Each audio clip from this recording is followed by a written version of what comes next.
అందరికీ నమస్తే. Welcome to Padma spiritual journey channel.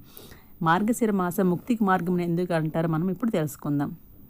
చాంద్రమానం సంప్రదాయాన్ని అనుసరించి మృగశిర నక్షత్రంతో కలిసిన పౌర్ణమి నాడు చంద్రుడు ఉదయించే నెలను మనం మార్గశిర మాసం అంటాం.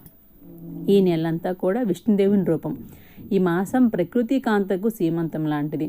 తుషార బిందువుల హేమంతం శ్రీ మహావిష్ణువుకు అత్యంత ఇష్టమైన మాసం. భగవద్గీతలోని విభూది యోగంలో మాషానం మార్గశీర్షం, మాసాల్లో తాను మార్గశిర మాసాన్నాన్ని అన్నాడు శ్రీకృష్ణ పరమాత్మ. ఈ నెలలో సూర్యోదయం కంటే ముందు చన్నీటితో తలస్నానం చేసిన వారికి చలిబాధ ఉండదు. బ్రాహ్మీ ముహూర్తంలో నీటిలో అగ్ని సూర్యుడే కలిసి ఉంటారని శాస్త్రం సూచిస్తుంది. అందువలన బ్రాహ్మీ ముహూర్తంలో స్నానం చేయడం ఎంతో ఆరోగ్యప్రదం. సంధ్యావందన జపధాన్యాదులను నిర్వహించడం వలన సూర్యశక్తి అగ్ని తేజము కూడా మన మనస్సును బుద్ధిని వికసింపచేస్తాయి. అందుకే మార్గశిర మాసంలో ధనుర్మాసం మొదలైన నాటి నుంచి విధిగా తెల్లవారుజామున నిద్రలేచి స్నానం చేయడం ఆచారంగా వస్తుంది. అయితే ఈ నెలలో మొదటి రోజు నదులలో స్నానం చేసి శ్రీ లక్ష్మీ సమేత శ్రీ మహావిష్ణువు స్మరించుకొని నదులలో దీపాన్ని విడిచిపెట్టిన వారికి ఆరోగ్యంతో పాటు సకల సంపదలు కలుగుతాయి.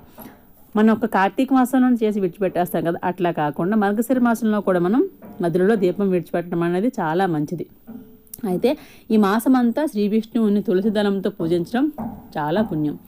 అలాగే ద్వాదశి నాడు పంచామృతాలతో అభిషేకం చేయాలి. నేను మా కృష్ణుడికి ఖచ్చితంగా ద్వాదశి రోజు అభిషేకం చేస్తాను. మీరందరూ కూడా నా వీడియోని చూడండి. ఆ రోజు శ్రీ మహావిష్ణువుకు అతన్ని ఆ రోజు సూర్యుని శ్రీ విష్ణుతో పాటుగా సూర్యుడిని కూడా పూజించి శుభాలను పొందాలని కోరుతూ మనం ఏ పని చేస్తున్నా ఈ మాసంలో ఓం నమో నారాయణయ్య అనే మంత్రాన్ని చెప్పుకోవాలి.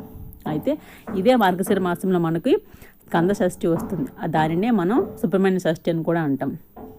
అలాగే మార్గశిర శుద్ధ ఏకాదశిని మనం వైకుంఠ ఏకాదశి అని, ఇంకా మోక్షద ఏకాదశి అని అంటారు. అంటే ఆ రోజు మనం విష్ణు ఆలయముకు ఉత్తర ద్వారం నుంచి వెళ్తే స్వామివారిని దర్శించుకుంటే ఆ రోజు మనకి మోక్షం వస్తుంది. అంటే ఆ రోజని కాదు, ఎప్పుడైనా చనిపోయినప్పుడు మోక్షం వస్తుంది అని అనుకుంటారు. ఇంకొకటి అండి, చాలామంది గుడ్లకి వెళ్ళేటప్పుడు మాత్రం వెళ్తే మోక్షం వస్తుంది కదా అని చెప్పేసి అని తోసుకుంటూ పోతారు. దయచేసి ఆ తోపులాట్లు కాకుండా నెమ్మదిగా స్వామివారిని బాగా దర్శించుకోండి. ఇది నా నుంచి రిక్వెస్ట్ ప్లీజ్.